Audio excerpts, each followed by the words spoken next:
away at the pits of Le Mans, the 24-hour circuit of endurance. But then almost at once you've got a very difficult corner. It's a bit blind, and you can't see far around it. Then you're accelerating again, under the first Dunlop Bridge and down the hill, and into the S's, two very fast left and right-handers. You're really using your brakes and all the road, and I mean all the road, over the white lines on both sides and right up alongside the banks.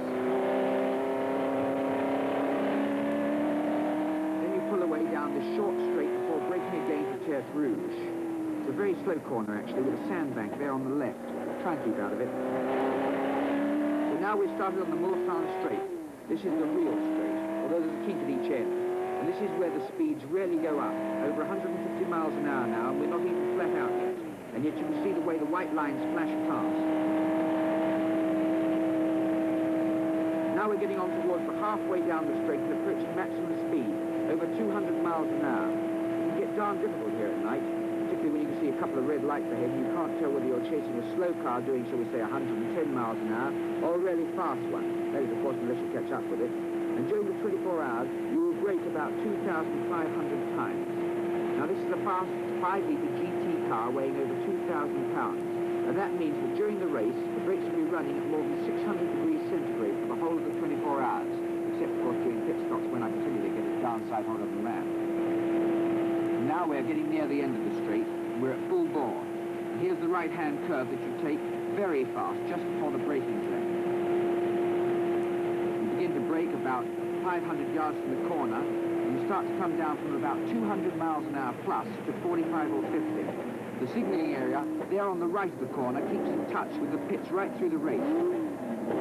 Slowly round now, with the sandbank on the left. The unlucky ones, of course, finish up digging themselves out.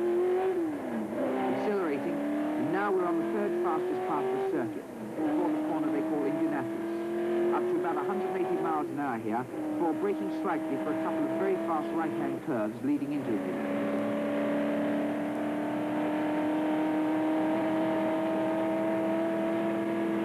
Here's the second one.